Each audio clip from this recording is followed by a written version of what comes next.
apakah sebegitu dalamnya sampai seorang ibu harus menuhankan, menyembah kepada darah dagingnya sendiri, anak kandungnya? Gitu Bang. Dan sampai kapan Yesus ini menjadi anaknya? Apakah ada batasan? Karena dengan adanya agama Kristen, sebelum ada agama Kristen ini kan Yesus ini, menurut Yesus dia adalah anak daripada Maria. Bahkan Yesus sendiri mengatakan dia duduk di sebelah kanan Bapa yang Maha Tinggi sebagai anak Maria. Markus 14:62, Lukas 22:69, Yesus anak Maria duduk di sebelah kanan Tuhan yang Maha Tinggi. Itu pada saat Yesus masih bersama dengan kaumnya, masih ajarannya. Kalau kita lihat di dalam Yohanes 3 nomor 13, Yesus juga mengatakan bahwa dia adalah anak Maria yang terangkat ke surga. Dia mengatakan di dalam kitab itu, tidak ada seorang pun yang telah naik ke surga selain daripada dia yang turun dari surga, yaitu anak Maria. Berarti di surga pun Yesus masih anak Maria. Nah, begitu Kristen muncul, anak Maria ini seketika naik level dia. Sehakikat dengan pencipta langit dan bumi. Keteteranlah si Maria ibu. Ini gimana ini Maria jadinya? Menyembah anaknya, anaknya jadi durhaka. Tidak menyembah anaknya, Marianya masuk neraka. Nih, gimana menurut pandangan abang saya ini? Silakan. Udah itu.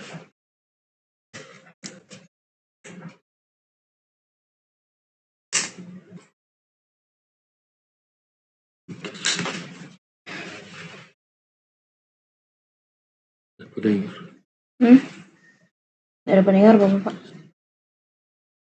Ya, silakan Bang, silakan.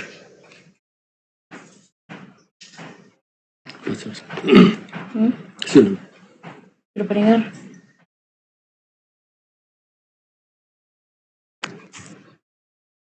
Gini Bang. Ya. Memang seperti itu sebagai apa ya, sebagai karena dia penjelmaan sebagai manusia Bang. Ya seperti itu karena dia lahir dari Maria. Walaupun dia adalah Tuhan, tapi dia lahir dari Maria. Setidaknya dia itu ibu, Maryam itu ibu ketika dia berada di bumi. Tapi kalau kita baca di Matius, waktu Maria ibu Yesus dan saudara-saudaranya mau bertemu Yesus tapi berdesak-desakan, ada orang yang sampaikan kepada Yesus, ibumu ada di luar.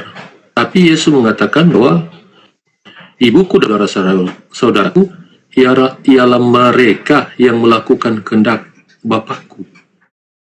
Jadi walaupun Maria itu sebagai ibu di dunia, tapi di situ juga Yesus katakan bahwa ibunya dan saudara-saudaranya adalah mereka yang melakukan perintah Allah. Di situ Bang. Iya, jadi, itu walaupun itu ibu. Nah, gimana? Iya, itu dalam skala prioritas pengajaran ajarannya, yes. Tapi yang kita bahas di sini adalah terkait dengan hubungan darah. Hubungan darah antara Maria dengan Yesus. Ini kemana perginya nih? Seorang ibu kehilangan anak yang berasal dari darah dagingnya sendiri. Seketika anak ini ternyata naik level, dia menjadi Tuhan. Bagaimana dengan kondisi Maria yang telah mengandung beliau sampai beliau besar, menjadi nabi, menjadi rasul, imam besar, Melkisedek dan seterusnya. Lalu sampai pada tataran dia itu adalah hakikat pencipta. Nah, posisi ibu ini gimana? Apakah sebatas di dunia saja? Di surga dia adalah hamba? Kalau dia di surga Maria adalah hamba dari anak kandungnya sendiri, maka yang ada adalah kedurhakaan. Seorang anak yang dibesarkan, yang dikandung dengan susah payah, justru membuat seorang wanita yang adalah ibu kandungnya sendiri kudu wajib menuhankan, menyembah, beribadah, menghambakan diri kepadanya. Dan kalau itu ibu tidak lakukan, maka neraka tempatnya. Ini pola yang dibangun, yang harus disadari oleh saudara kami Kristen. Fenomena itu harus ada, tidak bisa ditiadakan.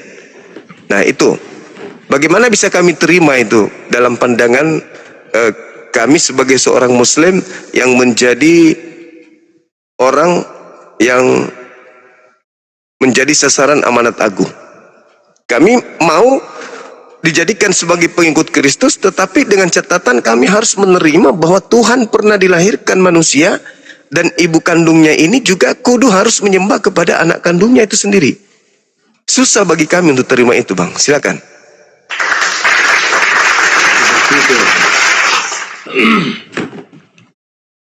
Memang Bang, kalau kita baca itu memang Maria itu tahu bahwa anak yang dikandungnya itu cuman titipan.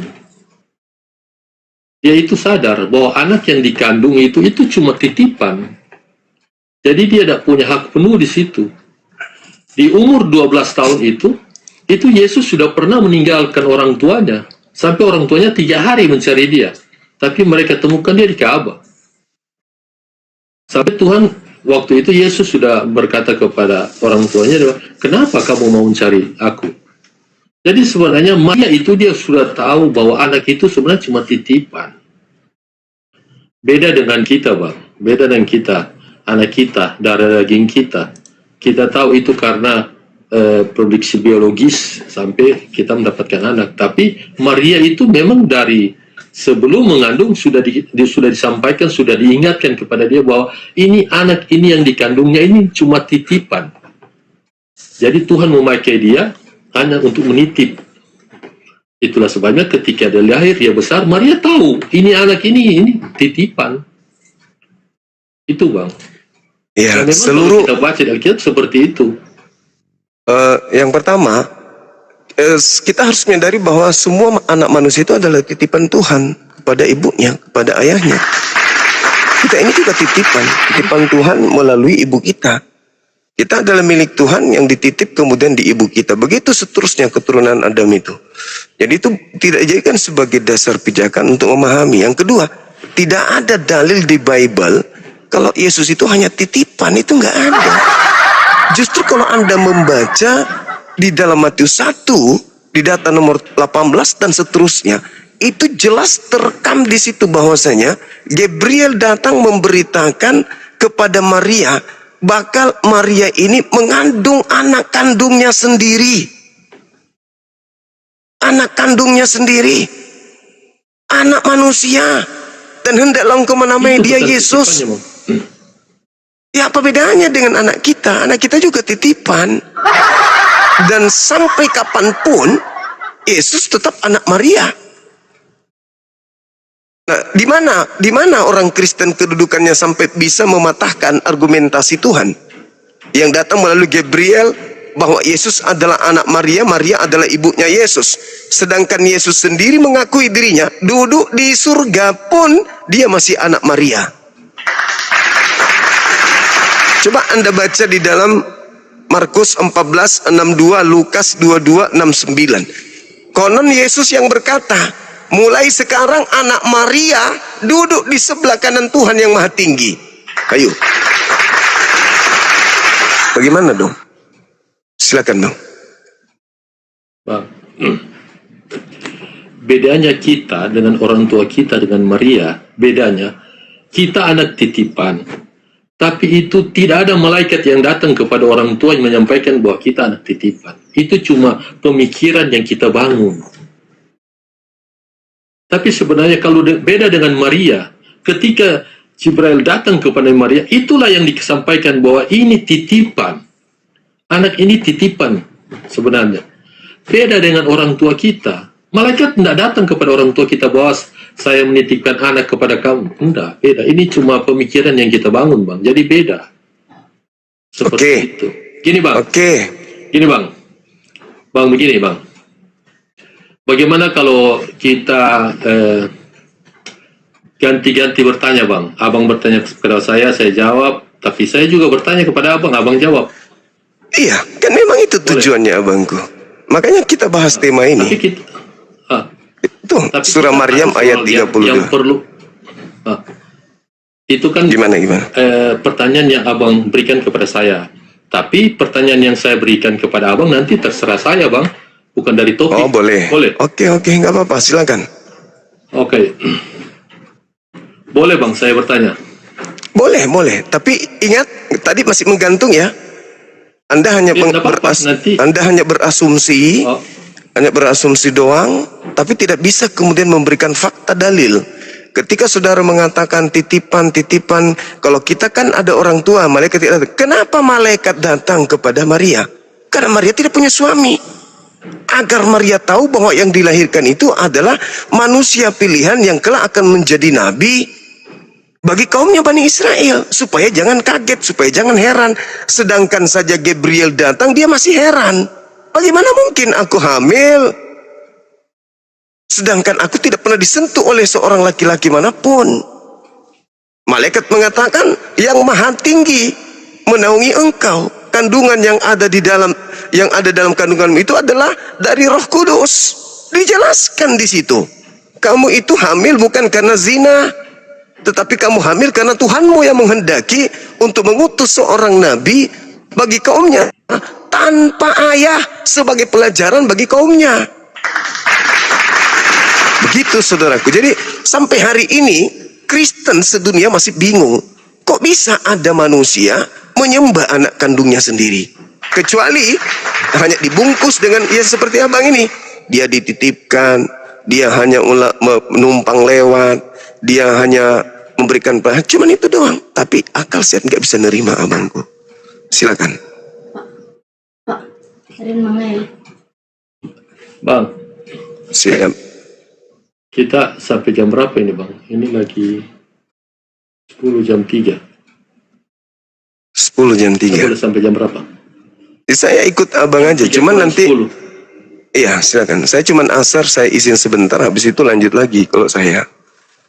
Jadi saya asar kurang lebih 20 menit lagi, habis itu biasanya anak-anak saya naik ke atas dan setelah itu saya lanjut lagi. Silakan. Jadi masih ada 20 menit ya, bang, sebelum asar ya? Kurang lebih iya, silakan. Oke, bang, begini, bang. Perbedaan antara Yesus dengan para nabi yang lain, itu para nabi itu memiliki orang tua, bang. Ayah dan ibu. Nah, perbedaannya kepada Isa Al-Masih itu beda. Memiliki ibu, tapi secara ayah biologis nggak ada. Dan Jibril itu sudah mengatakan kepada Maryam bahwa memang dia adalah Immanuel. Allah beserta kita, Allah yang hadir di dunia. Di situ. Jadi sebenarnya dalam penyembahan itu malaikat sudah sampaikan kepada Maria bahwa memang anak ini perlu untuk disembah karena dia Allah. Situ, bang. Oke, bang. Ini, bang, sebenarnya kita sudah jawab. Cuma kalau abang terima, ya bukan tidak bisa dipaksakan bahwa setiap jawaban harus diterima. Tapi kita sudah jawab itu, bang. Sekarang kita mau balik bertanya Pak Abang, bang. Silakan. Ini, bang, ini pemahaman tentang kitab suci Al-Quran, Iya. bang. Iya. Bagi kita pribadi, kita meragukan itu. Iya. Walaupun kita percaya ayat-ayat yang di dalamnya. Siap. Begini, bang. Al-Quran menyatakan bahwa Allah mewahyukan bahwa berimanlah kamu kepada Alkitab yang di dalam kurung itu kitab-kitab sebelum Al-Quran, yaitu Taurat, Zabur, Suhuf, Injil. Nah, ketika Allah menyampaikan berimanlah kamu, ini kitab ini kan ada. Di zaman Nabi itu ada. Di zaman Nabi itu ada. Yang herannya saya begini, bang. Kenapa kitab Injil, Taurat itu di zaman Nabi itu ada, tapi kenapa tidak dijaga oleh orang Muslim? Justru sebaliknya, ketika Nabi Muhammad meninggal, sahabat-sahabat Nabi membuat kitab yang baru yang disebut Al-Quran. Sementara kitab ini menjadi saingan bagi Alkitab. Sebenarnya Alkitab itu sudah ada di zaman itu. Tapi sahabat Nabi membuat kitab yang baru untuk menyaingi kitab suci yang sudah ada. Itu bagaimana, Bang? Maksudnya bagaimana? Iya, baik. Jadi Al-Quran itu datang membenarkan kitab sebelumnya, yaitu kitab Taurat yang datang kepada Nabi Musa, dan juga kitab Injil. Membenarkan bahwasanya dulu ada kitab yang datang kepada Nabi Musa namanya Taurat, dan juga ada Injil yang datang kepada Nabi Isa alaihissalam. Tapi datang kepada kaum yang tegar tengkuk. Kristen 2000 tahun hanya mendapatkan remah-remah doang. Hanya terjemahan-terjemahan doang. Bukan inti pokok daripada Torah yang mereka dapatkan. Hanya terjemahan yang direvisi, dan direvisi. Dan yang ada di Kristen juga itu bukan Injil. Itu adalah kabar baik yang dituliskan oleh orang-orang pewarta-pewarta pada saat itu yang disusun. Maka Al-Quran mengatakan, afatatma'una ayyuminu lakum wa qad kana fariqum minhum yasma'una kalam Allah summa yuharrifunahu min ba'di ma aqalu wa hum ya'lamun. Apakah engkau wahai umat Islam masih mengharapkan mereka percaya kepadamu, sedangkan segolongan mereka mendengarkan firman Allah lalu mereka mengubahnya setelah memahaminya, padahal mereka mengetahuinya. Mereka mengubah, mereka merubah. Orang-orang Yahudi itu merubah, Bani Israel itu merubah. Makanya dikatakan lima talbisunal haqqa bil batil wa taktumul haqqa wa antum ta'lamun. Jadi kami beriman kitab itu sudah mengalami perubahan. Buktinya, tidak perlu lagi kita cari. Buka Bible, perjanjian lama, perjanjian baru. Apakah itu Torah? Bukan. Apakah itu Injil? Bukan. Al-Quran tidak salah dalam hal ini. Maka Al-Quran mengatakan bahwasanya mereka telah merubahnya. Fawailul lilladzina yaktubuna al-kitaba bi aydihim tsumma yaquluna hadza min indillah. Setelah mereka merubah, mereka menulis kitab itu sendiri dengan tangan mereka sendiri dengan mengatakan ini dari Allah, padahal itu bukan dari Allah. Dari Lembaga Bible Indonesia. Maka datanglah Al-Quran sebagai petunjuk akhir kepada Bani Israel dan seluruh umat manusia. Kenapa? Karena kitab-kitab para nabi sudah tak ada lagi kemurnian. Sudah bercampur aduk dengan tangan-tangan manusia. Itu fakta, itu real. Anda sendiri nggak pernah melihat Taurat, bukan? Dan Anda sendiri tidak pernah menemukan Injil.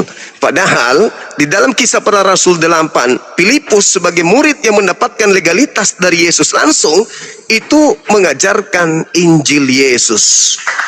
Injil Isa alaihissalam. Nah, mana Injil Isa alaihissalam? Mana Injil Yesus ini yang diberitakan oleh Filipus? Ada? Tidak ada. Berarti Al-Quran betul. Mereka telah mencampur adukan lima talbisunal haqqa bil batil wa taktumul haqqa wa antum ta'lamun. Itu yang dikatakan oleh Al-Quran. Kecuali abang ini bisa memperlihatkan kepada saya Torah asli, bisa memperlihatkan kepada saya Injil asli, berarti Al-Quran salah. Tapi selama hanya menggunakan terjemahan yang direvisi, dan itu pun bukan dari Yesus, tetapi dari pengarang-pengarang yang ada pada saat itu, maka Al-Quran tetap benar, tidak goyah sedikit pun. Silakan. Bang, ketika Al-Quran mengatakan berimanlah kamu kepada kitab, kitab itu masih ada asli. Di zaman Nabi itu ada. Memang kalau abang bilang kitab zaman sekarang, oh mungkin sudah direvisi atau bagaimana. Tapi di zaman Nabi itu Taurat, itu Zabur, Injil itu ada. Di zaman Nabi itu ada. Tapi di zaman Nabi itu kitab-kitab itu tidak dijaga oleh sahabat-sahabat Nabi. Justru mereka membuat kitab suci yang baru, yang tidak pernah disuruh oleh Nabi Muhammad, yang tidak pernah dibuat oleh Nabi Muhammad. Padahal itu Injil di zaman Nabi Muhammad itu sudah ada, Bang. Taurat itu sudah ada. Baru terus Allah berfirman, berimanlah kamu kepada kitab itu. Tapi sahabat Nabi ini membuat kitab yang baru, yang namanya Al-Quran, yang sekarang ini menjadi saingan dari kitab yang sebenarnya sudah ada pada zaman itu. Di zaman Nabi sudah ada kitab itu, Bang. Yang pertanyaan saya begini, kenapa sahabat Nabi mau membuat kitab untuk menyaingi kitab yang sudah ada? Coba Dan kasih itu saya terjadi di bukti. Muslim. Abang, coba kasih saya bukti bahwa di zaman Nabi Muhammad ada Injil. Bang, ketika Allah menyuruh menyatakan di Al-Quran, berimanlah kamu kepada kitab yang dalam kurung itu, Taurat Injil, ketika Allah menyuruh beriman, itu kan ada kitabnya. Mana kitabnya? Nggak mungkin Allah suruh beriman, tapi tidak ada. Di mana? Di zaman Nabi kan sudah ada itu. Di mana? Di mana? Ya, dalil apa yang Anda gunakan? Al-Quran atau hadits? Apa yang Anda gunakan? Ini ngarang. Anda ngarang cerita. Al-Quran ini, Bang. Bang, Di mana? saya bicara Al-Quran ini, Bang. Iya, di mana Al-Quran Al-Quran mengatakan? Di mana Al-Quran mengatakan ada Torah di zaman Nabi Muhammad? Terus, Bang, Allah suruh beriman kepada kitab yang tidak ada di zaman itu. Orang beriman itu Ya, karena Allah tidak suruh beriman. melihat. Orang beriman karena tidak melihat, abangku. Kalau melihat itu Bang, bukan begini. beriman lagi. Itu bukan iman. Kalau sudah melihat itu bukan iman. Seperti Anda melihat Yesus itu bukan beriman ke Yesus. Anda melihat, Anda meyakini, Anda percaya karena Anda melihatnya, itu bukan iman. Makanya iman itu hanya ada di Islam. Coba. Ketika Anda kemudian diajak beriman kepada Nabi Adam, kepada Adam, apakah Adam ada pada saat itu? Ada nggak Adam pada saat itu? Ketika Anda diajak beriman kepada Musa, apakah ada Musa di zaman Anda? Nggak ada. Jadi Al-Quran menceritakan kitab Torah yang datang kepada Nabi Musa dan kaumnya. Bercerita tentang Injil yang datang kepada Nabi Isa pada kaumnya. Anda ngarang. Seakan-akan kami umat Islam itu bisa dibodohi seperti jemaat yang ada di gereja. Maaf. Kami bukan jemaat Kristen. Kami orang-orang berilmu yang paham tentang Al-Quran. Satu lagi kesalahan yang Anda lakukan tadi, Anda mengatakan bahwa Nabi Muhammad tidak mengajarkan Al-Quran. Al-Quran itu diwahyukan bukan ke kertas. Al-Quran itu diwahyukan ke dalam kalbu. Kalbunya siapa? Kalbunya Nabi Muhammad. Setelah Al-Quran itu datang ke kalbu Nabi Muhammad melisankan. Setelah Nabi Muhammad melisankan, sahabatnya menghafalkan. Setelah sahabatnya menghafalkan, mereka menuliskan. Jadi legalitas Quran, pengasahan Al-Quran, validasi Quran itu datang langsung dari lisan Nabiku, Nabi Muhammad. Berbeda dengan Injil Markus, Paulus punya surah-surah, Lukas, Matius, Yohanes, sedikit pun jangankan Yesus memegangnya, jangankan Yesus kemudian melihatnya kitab itu. Yesus menyebut dan menyindir sedikit pun tidak pernah. Kitab Anda yang sudah hancur anta berantah seperti itu Anda katakan ada pada zaman Nabi Muhammad, gimana ceritanya? Sedangkan orang murid-murid Yesus asli saja, mereka tidak pernah memegang kitab Lukas, Markus, Matius, Paulus, Roma, Galatia. Itu kitab-kitab yang muncul belakangan sebagai buku sejarah yang menceritakan tentang Yesus dan murid-muridnya dan pengajarannya yang dikumpulkan berdasarkan penelitian, bukan berdasarkan pewahyuan. Berbeda dengan Al-Quran. Al-Quran diwahyukan masuk ke dalam hati Nabi Muhammad. Nabi Muhammad menyampaikan kepada sahabat, sahabat menghafalkan, sahabat menuliskan. Sahih. Seperti itu abangku. Makanya ketika Al-Quran itu datang menceritakan tentang Siti Maryam dan anaknya, wabarran biwalidati, bagaimana kemudian Nabi Isa alaihissalam dimanapun berada selalu berbakti kepada ibunya. Ibu sekarang di Kristen menjadi hamba dari anak. Kenapa bisa demikian? Karena Kristen, mohon maaf, tidak memiliki pondasi kuat, melainkan hanya imani saja, yakini saja, percaya saja. Salah atau tidak urusan belakangan. Itulah iman Anda.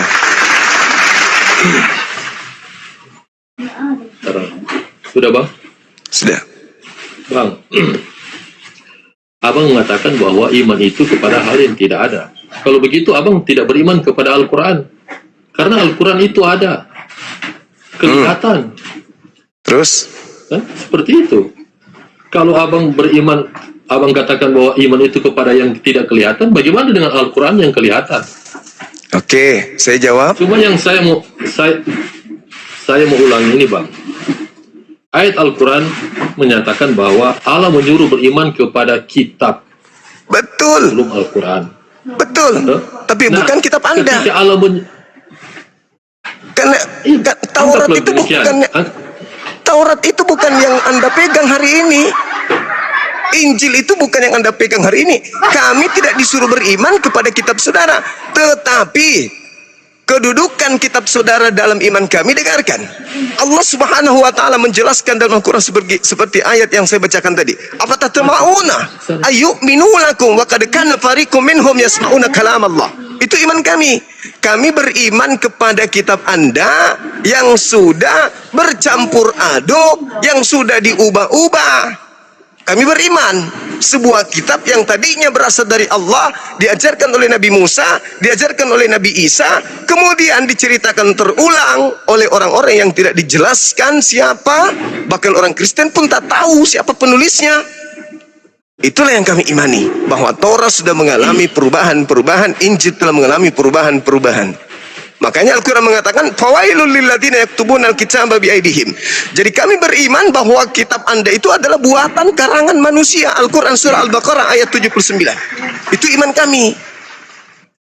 Jadi iman kami kepada kitab Torah pernah datang kepada Nabi Musa. Iman kami kepada Nabi Isa, kitab ketetapan itu datang kepada mereka.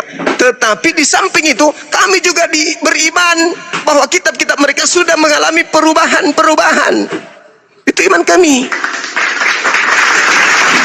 Bukan hanya sekedar beriman Torah, beriman Injil, tetapi di samping beriman Torah dan Injil diwahyukan, kami juga dituntut untuk beriman bahwa Torah dan Injil itu juga sudah dipalsukan. Nggak bisa dirubah itu. Itu pola dalam agama Islam. Wailul lilladzina yaktubuna al-kitaba biaidihim tsumma yaquluna hadza min indillah. Silakan. Jadi maksudnya Bang begini, Allah itu tidak bisa menjaga kitab yang sudah dia turunkan. Bukan tidak bisa menjaga. Bukan tak bisa menjaga. Artinya ada perubahan, Abang bilang? Lah, karena memang tidak ada jaminan Allah untuk menjaga Torah. Bahkan Nabi Musa pun sendiri mengatakan apa? Bagaimana kalau pertanyaan seperti itu? Berarti Tuhan tidak bisa menjaga firman-Nya yang datang kepada Nabi Adam. Buktinya Adam makan buah. Bisa dikatakan begitu. Berarti Tuhan di surga tidak bisa menjaga firman-Nya sampai Adam merubah firman itu. Iblis merubah firman itu. Gitu maksudnya. Beda dengan Al-Quran. Al-Quran mendapatkan jaminan. Apa kata Tuhanku dalam Al-Quran? Sekuat apapun makhluk ingin merubah kitabku, Al-Quranku tidak akan pernah bisa. Aku yang menjaga.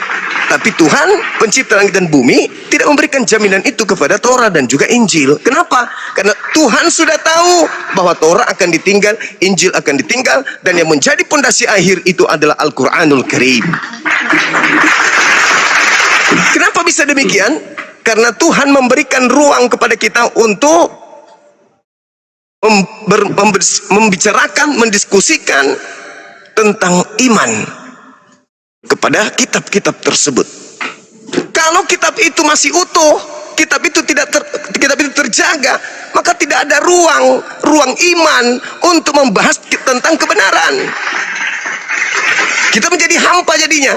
Oleh karena dirubah, maka ada ruang untuk berdiskusi, ada ruang untuk menjelaskan, ada ruang untuk menelaah. Seperti Abang nih. Abang manusia utuh, sehat, segar. Tapi kenapa Anda tidak bisa membedakan antara mana yang benar, mana yang tidak terhadap Bible, terhadap kitab saudara? Anda seakan-akan percaya itu adalah firman Tuhan. Dari mana firman Tuhannya? Sementara itu adalah bahasa manusia. Itu adalah terjemahan manusia. Terjemahan firman Tuhan bukan firman Tuhan. Yang firman Tuhan adalah bahasa aslinya. Terjemahannya adalah bahasa manusia. Kitab Anda bahasa manusia, tapi Anda mengatakan itu firman Tuhan. Ini adalah satu kelemahan, ini adalah satu kemunduran di dalam ilmu manusia. Terjemahan manusia Anda katakan firman Tuhan, itu adalah kelemahan dalam beragama dan kelemahan dalam berpikir, sehingga melahirkan cacat logika. Begitu saudara. Silakan. Bang, ini Bang akibat dari apa yang sahabat Nabi buat. Ini akibatnya. Apa lagi? Kasih dalil kalau bicara. Kasih dalil. Ini kan, kita bicara logika ini Bang. Enggak, jangan Kita- berlogika, Saudara, jangan kita- logika, jangan menggunakan logika akal-akalan Anda terhadap Islam. Nggak bisa. Islam itu ilmu pasti, nggak boleh asal-asalan. Silakan Anda kasih dalil di mana kemudian Anda bisa menjadikan sebagai landasan bahwasanya sahabat Nabi Muhammad itu merubah kitab-kitab. Silakan.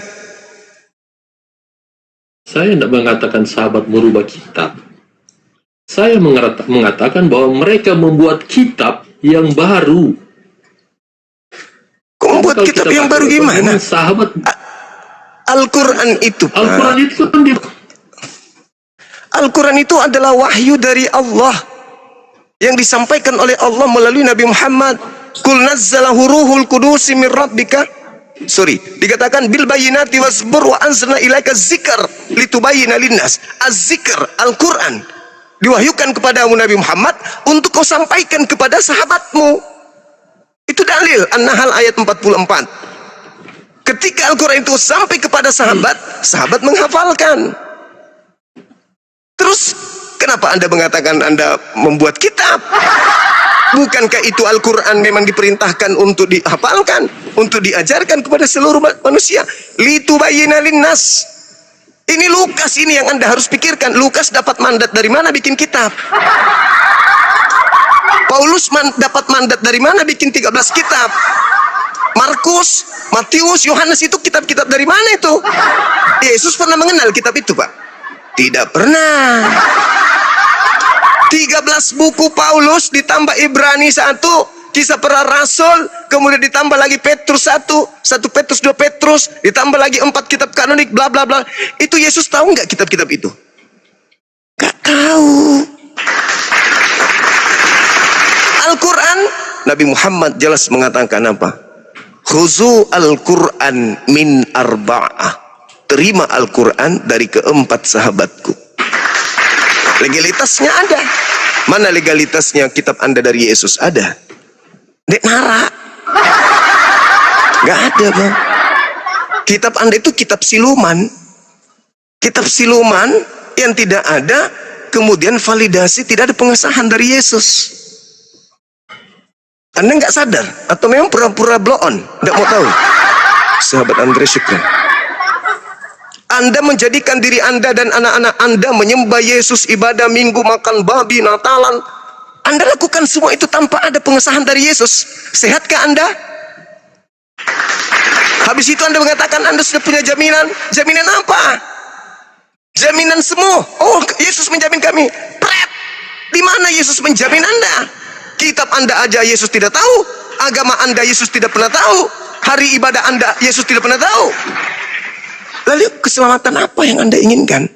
Bahkan untuk memperjuangkan kebenaran keyakinan Anda, Maria ibu Tuhan, Yesus anak manusia, ibunya yang melahirkan sebagai ibu kandung, menyembah anak kandungnya sendiri, Anda keteteran.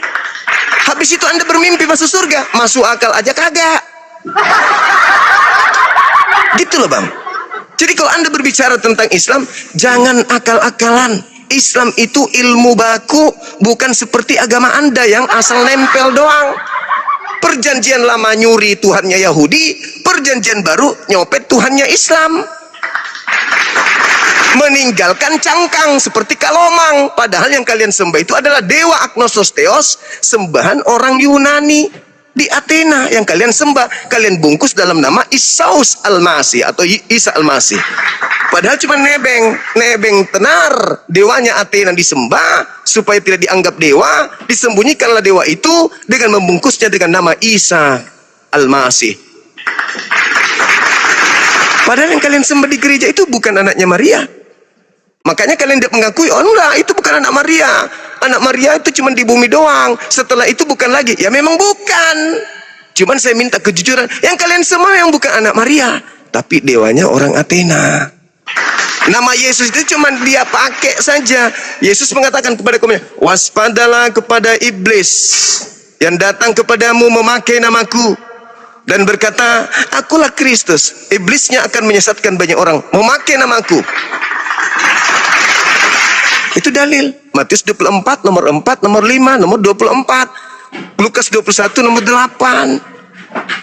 Itu Udah jelas itu. Makanya keteteran. Kalian menyembah anak Maria? Enggak dong. Ya memang enggak. Paulus mengatakan apakah yang datang kepadanya itu anak Maria? Bukan. Paulus sendiri mengingkari kalau yang disembah itu bukan anak Maria. Di mana dalilnya? Galatia 1 nomor 1, Galatia 1 nomor 11, nomor 12. Aku menjadi rasul bukan oleh manusia, tetapi oleh Yesus Kristus. Nah, dia aku itu. Yesus bukan anak Maria. Saudara-saudaraku, aku camkanlah, aku tegaskan kepada kalian, Injil yang aku terima, aku tidak menerimanya dari manusia. Bukan manusia yang mengajarkan aku Injil, tetapi Yesus Kristus. Tuh, di aku itu, bahwa Yesus bukan manusia. Berarti bukan anak Maria. Berarti yang kalian sembah bukan anak Maria. Makanya belepotan. Harusnya Anda mengatakan, apakah Maria menyembah anaknya? Tidak dong, Maria tetap aja menyembah Elohim. Karena Maria orang Yahudi, sembahnya Tuhannya Yahudi. Kalau dia orang Yunani, baru menyembah yang namanya Yesus Kristus, dewanya orang Athena. Jadi Yesus dan ibunya sama-sama menyembah Tuhan mereka, yaitu Elohim. Eloah Abraham, Eloah Ismail, Eloah Yakub. Sedangkan orang Kristen menyembah dewanya orang Athena dalam nama Yesus Kristus. Makanya ketika orang Kristen, maaf nih, orang Kristen bertemu dengan Yesus, apa kata Yesus? Sorry. Kalian ini siapa kok pada berkulup? Makan babi, kalian ini siapa? Maaf, aku tidak mengenal kalian. Kalian semua adalah pembuat kejahatan. Nah, orang Kristen mengatakan, Bu, kok bisa begitu? Dulu kan kami di bumi bernubuat pakai namamu. Mengusir setan pakai namamu juga. Bahkan kami bermujizat pakai nama. Oh, sorry, kalian pembuat kejahatan. Maaf. Aku tidak mengenal kalian. Hanyalah kalian daripadaku. Itu terjadi kapan? Pada hari terakhir di padang mahsyar. Anda datang ke Nabi Musa, ini siapa? Datang kepada Nabi Daud, oh Anda siapa? Maaf. Datang ke Yesus, sorry, aku nggak kenal kalian. Apalagi datang ke Nabi Muhammad, nggak mungkin. Nggak mungkin diterima. Jadi kalian hanya mengikuti agnostos theos Yesus. Kemana perginya? Ke neraka. Kenapa bisa? Karena Yesus telah menanggung dosa dunia. Dosa kalau mau ditebus bukan ke surga, Pak. Dosa kalau ditebus ke neraka. Utang di pegadaian kalau ditebus ke pegadaian. Utang di bank kalau ditebus ya ke bank. Utang dosa kalau ditebus ya di neraka toh. Kan di surga. Sudah, Bang? Sudah. Gini, Bang. Saya ini Kristen, bukan Kristen pemakan babi. Ini satu. Tapi saya mau bilang ulang sama Abang. Bang, saya percaya Muhammad itu Nabi. Saya percaya dia mendapat wahyu. Saya percaya. Tapi dalam pembuatan kitab itu Nabi tidak melakukan itu. Memang sahabat-sahabat Nabi itu banyak yang hafal Al-Quran. Banyak penghafal Al-Quran. Tapi karena banyak yang gugur dalam medan perang, maka sahabat-sahabat Nabi ini membuat kitab yang baru, yaitu berdasarkan Al-Quran. Iya. Agak Al-Quran ini disusun juga. berdasarkan apa? Gini, Bang, kita bilang Al-Quran disusun berdasarkan apa? Iya, berdasarkan apa disusun Al-Quran oleh sahabat Nabi? Penelitian, saksi-saksi, atau apa? Iya, dia disusun berdasarkan karena itu wahyu ayat-ayat. Tapi mereka kan Nabi tidak membuat kitab, Bang. Berdasarkan apa? Iya, berdasarkan pewahyuan. Nah, berdasarkan pewahyuan. Kalau tanya begitu, berdasarkan campur tangan manusia, Bang. Apanya campur tangan manusia? Kan sahabat Nabi yang buat. Iya, dibukukan berdasarkan hafalan. Setiap tahun, begini, Bang. Setiap tahun Nabi Muhammad menjadi imam, 30 juz dibacakan di depan sahabat-sahabatnya. Setiap hari Nabi Muhammad menghafalkan Al-Quran di hadapan sahabat-sahabatnya. Satu sahabat yang keliru memasukkan ayat, maka berguru semuanya. Tidak bisa salah. Sampai hari ini, jangankan pada zaman Nabi Muhammad, hari ini Anda baca Quran, satu huruf saja salah, saya pasti tahu. Apalagi di zaman Nabi Muhammad, zaman Rasulullah, zaman sahabat.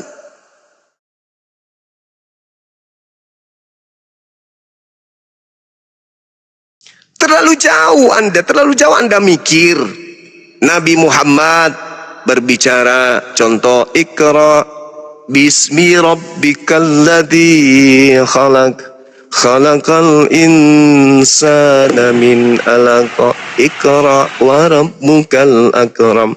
Seluruh sahabatnya menghafal bacaan itu. Sekarang Yesus menerima firman. Firman pertama, firman kedua, ketiga, keempat, sampai firman terakhir. Kalau Anda muridnya Yesus, benar-benar murid Yesus Kristen ini, orang Kristen kalau ditanya apa wahyu pertama yang diterima Yesus, Kristen pasti bisa jawab. Kalau pengikut, kenapa? Karena menurut catatan pewarta Yohanes, di dalam Yohanes 18:17-8 dikatakan, segala firman yang engkau berikan kepadaku telah aku sampaikan kepada mereka. Yohanes 12 nomor 49-50. Aku tidak berkata-kata dari diriku sendiri. Apa yang aku katakan adalah apa yang diperintahkan oleh Bapa untuk aku katakan, aku sampaikan. Yohanes 14:24. Firman yang kau dengar dari mulutku bukan dari aku, tapi dari Tuhanku yang telah mengutus aku. Pertanyaannya, firman pertama yang Yesus sampaikan kepada muridnya yang mana?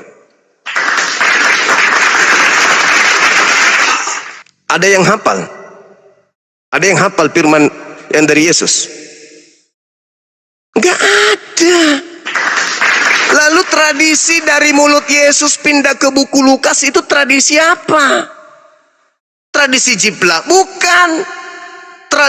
Tradisi imla? Tidak. Tradisi dikte? Bukan. Tradisi apa? Enggak ada tradisi-tradisian. Firman yang Yesus sampaikan dengan buku Lukas dan surah-surah Paulus itu adalah dua keadaan yang berbeda. Yesus berbicara tentang firman. Firman yang kau dengar dari mulutku bukan dari aku, tetapi dari Bapa Tuhanku yang telah mengutus aku. Pertanyaannya, mana firman itu? Firman pertama yang Yesus sampaikan kepada muridnya terkaitan dengan apa? Mana firman itu? Inilah wahyu Yesus Kristus yang dianugerahkan Allah kepadanya, supaya dia menyampaikan kepada hamba-hambanya apa yang Allah kehendaki berlaku terhadapnya. Wahyu 1 nomor 1. Oke, mana wahyu pertama itu? Tahu? Tidak tahu. Kalau di Islam ditanya, wahai umat Islam, naam, mana wahyu pertama yang disampaikan oleh Nabi Isa? Inni abdullah ataniyal kitab wa ja'alani nabiyan. Nabi Muhammad, ku tahu ini loh wahyu pertama yang disampaikan Nabi Isa kepada kaumnya. Orang Kristen, anak-anak Tuhan, bukan hamba Tuhan, tapi pewaris surga, ditanya seperti itu, pelangak-pelongok. Padahal Tuhannya tiga. Tiga Tuhan membackup, tapi maaf, blow on. Sudah gitu Tuhannya tiga, dua di atas, satu di dalam tubuh mereka, yang mereka katakan pneuma hotheos, hantu suci yang berada pada diri masing-masing, yang ketika di Indonesia dirubahnya lagi menjadi Roh Kudus biar sok paten. Padahal bahasa Yunaninya pneuma hotheos atau hagios, yang artinya hantu murni atau roh suci. Itu ditanya nggak bisa. Bertanya Islam ngarang-ngarang, paling bisa menjadikan karangan-karangan untuk agamanya orang. Tapi ketika orang lain berbicara tentang agamanya berdasarkan dalil, pelangak-pelongok, bingung. Kalau bicara mengenai Islam hebat, tapi dikarang. Tapi kalau bicara tentang agamanya ada dalil, ditolak. Kan bonyok itu yang kayak gitu, kan bonyok abangku ini. Cobalah sedikit aja kasih informasi ke kami. Yesus menerima wahyu enggak? Nerima. Wahyu pertama yang disampaikan Yesus kepada Bani Israel yang mana? Kalau wahyu pertama yang disampaikan kepada Paulus, akulah Yesus yang kau niaya. Pret. Mana ada wahyu kayak begitu? Yesus menyampaikan wahyu, Yohanes 17:8, segala wahyu yang engkau berikan kepadaku telah kusampaikan kepada muridku. Oke, wahyu telah disampaikan kepada murid. Oke, ada nggak Lukas buku Lukas di situ? Nggak ada. Buku Matius nggak ada juga. Yohanes nggak ada. Apalagi 13 buku surat Paulus nggak ada semua itu. Itu yang saudara kami Kristen harus paham. Yesus seorang nabi, seorang rasul Tuhan untuk kaumnya Bani Israel. Kristen kelompok asing yang mengatasnamakan dirinya pengikut Kristus dengan materi-materi sajian keagamaan berasal dari tulisan-tulisan wartawan yang tidak nyambung langsung dengan Yesus. Itulah Kristen. Itu fakta, itu real. Silakan Bang. Kalau masih ada yang ingin disampaikan, monggo.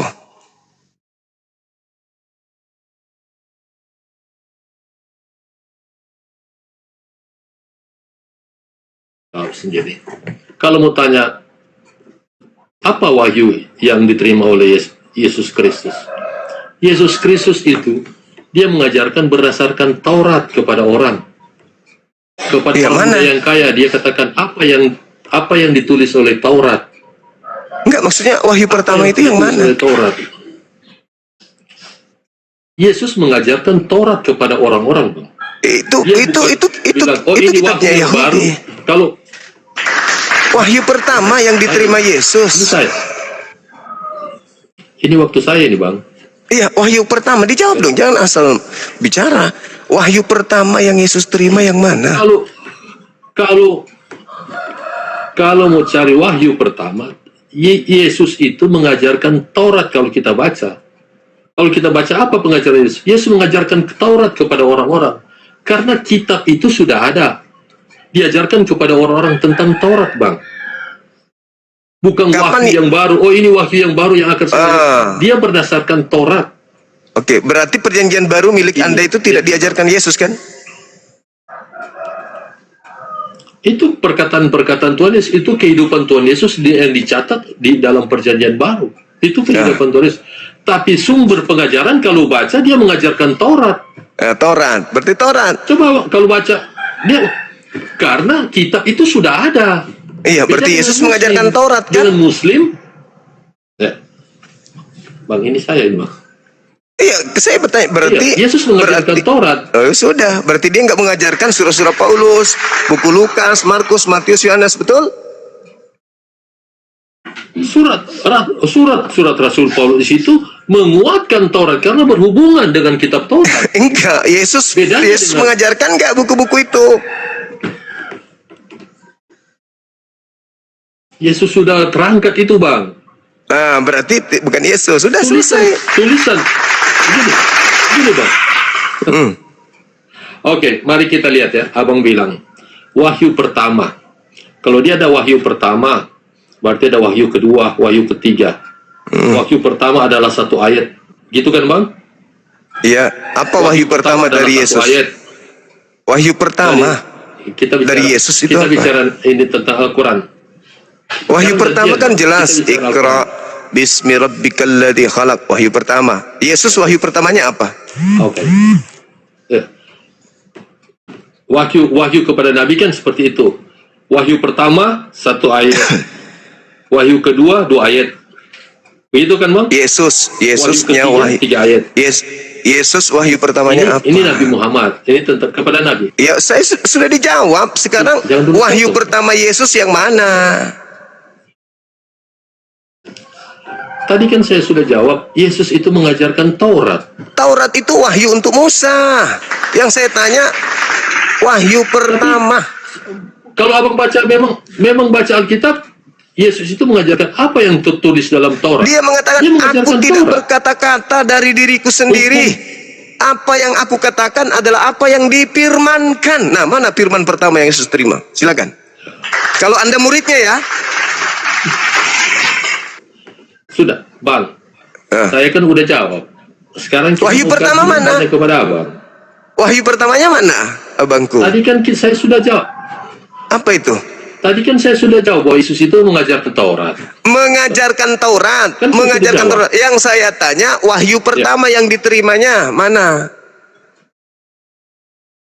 Kenapa Allah mau terima wahyu?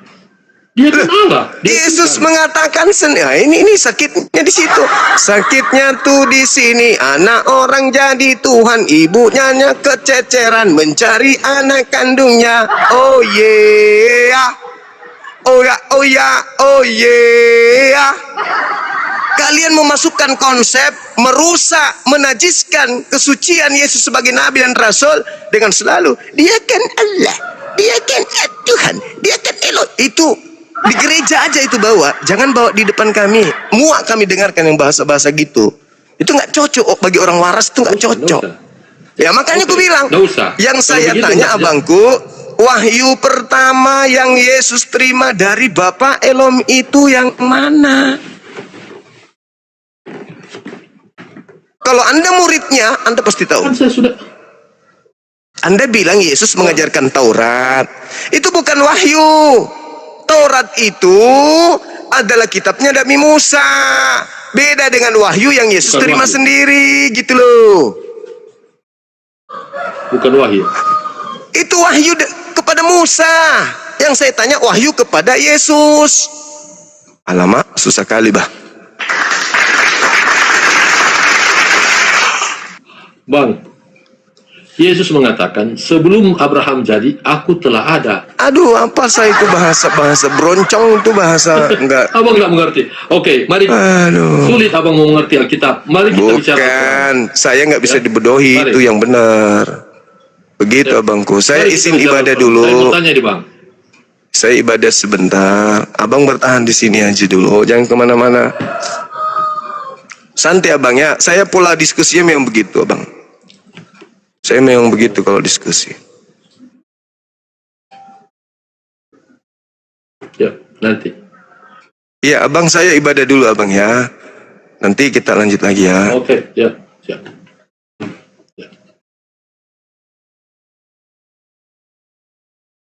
Ya, saya sudah jambak beberapa teman kita dari Muslim untuk naik ke sini. Bantu saya dulu dong, teman-teman yang ada di API, naik dulu isi kosongan sebentar aja. Mumpung ada abang kita ini.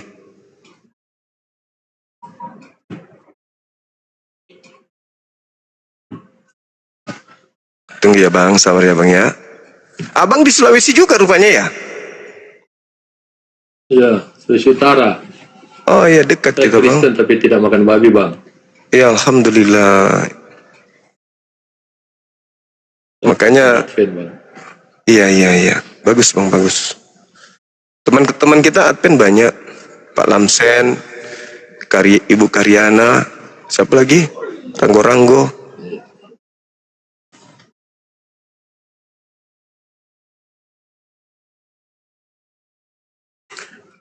Mana temanku? Naiklah ke sini dulu. Naik bentar. Aku opungmu mau ibadah.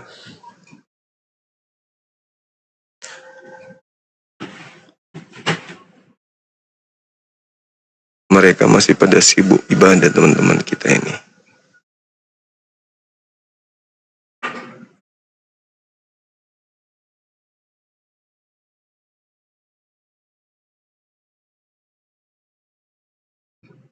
Oke, lanjut sedikit bang sambil nunggu.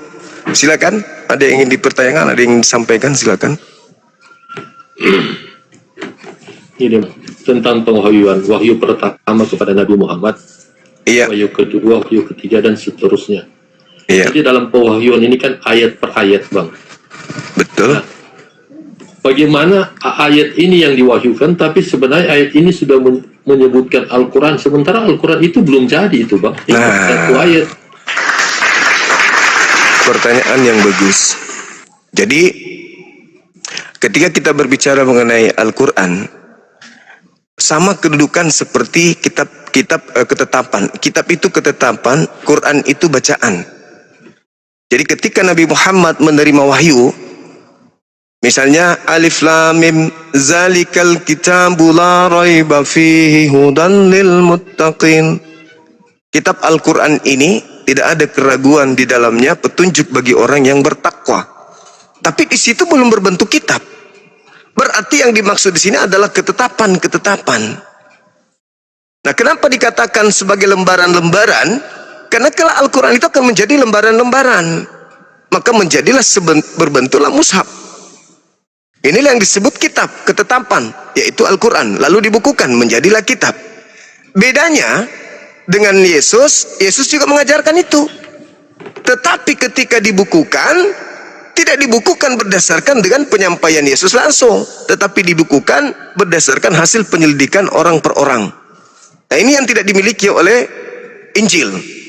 Injil diajarkan oleh Nabi Isa, kemudian Al-Quran diajarkan oleh Nabi Muhammad. Al-Quran dibukukan, Injil tidak dibukukan sesuai dengan apa yang datang kepada Nabi Isa, melainkan cuma diajarkan saja pada zaman itu. Lalu orang-orang melakukan penelitian tentang Nabi Isa, lahirlah buku-buku Anda. Jadi Al-Quran pada saat diwahyukan memang bukan berupa buku, tapi sudah dikatakan sebagai ketetapan. Kitab itu artinya ketetapan. Zalikal kitab, inilah ketetapan yang datang kepada wahai Nabi Muhammad. Kenapa disebut nama Al-Quran? Karena memang bacaan. Makanya diwahyukan bukan berupa kitab, diwahyukan dalam berupa ilham yang kemudian disampaikan ayat per ayat kepada baginda Rasulullah Muhammad sallallahu alaihi wasallam, lalu dibukukan setelah dihafalkan. Begitu, Abang. Ayo teman-teman. Iya, silakan. Itu kan ayat. Seharusnya begini, Bang. Ketika diwahyukan, berimanlah kamu kepada ayat atau kalimat ini. Seharusnya pewahyuan seperti itu. Berimanlah kamu kepada ayat atau berimanlah kamu kepada kalimat ini. Tapi karena Al-Quran itu belum jadi, kitabnya itu belum jadi itu, Bang. Masa kitabnya belum jadi, tapi ayat itu sudah mengatakan bahwa kitab Al-Quran. Sementara dalam pewahyuan itu ayat per ayat itu, Bang. Iya. Nggak bisa ada belum ada Al-Quran, masih ayat. Tapi ayat itu kok sudah menyatakan bahwa ini Alkitab Al-Quran. Ini yang menurut saya ini, Bang, ini campur tangan sahabat Nabi ini. Tadi sudah saya menjelaskan, padahal ada dua kata, kitab dan juga Quran. Kitab ketetapan, Quran bacaan. Apa yang jadi masalah di sana? Nggak ada yang jadi masalah. Ketetapan yang dibukukan, bacaan yang dibukukan, jadilah kitab Al-Quran. Tidak ada masalah di sana. Kitab itu ketetapan. Gini, Bang. Dalam pewahyuan, kitab itu belum jadi. Dalam pewahyuan, kitab itu belum jadi. Iya, ketetapan sudah ada kan? Kitab itu Kitab itu tidak serta-merta artinya buku. Kitab itu ketetapan. Masa nggak paham Abang ini? Coba anak-anak api naik dulu dong. Dalam pewahyuan. Pewahyuan kan? Dalam pewahyuan seharusnya yang disampaikan kan ayat, Pak. Ketetapan yang disampaikan oleh Allah melalui pewahyuan. Kan itu. Zalikal kitabul la raiba fihi hudal lil muttaqin. Ketetapan ini tidak ada keraguan di dalamnya, yaitu petunjuk bagi orang-orang yang bertakwa. Ketetapan-ketetapan ini nanti tertuliskan dalam sebuah buku. Ketika dibukukan, sekiranya tidak dibukukan, maka ketetapan-ketetapan itu akan menjadi untayan-untayan ayat yang dihafalkan oleh manusia. Alhamdulillah. Izin dulu ya Bang ya, saya ibadah dulu sejenak ya Bang. Tetap di sini, ini ada adik saya. Dinda, mohon jaga markas dulu sebentar sekali. Saya ibadah dulu deh. Ya, Bang Zuma. Ya, Assalamualaikum warahmatullahi wabarakatuh. Waalaikumsalam warahmatullahi wabarakatuh.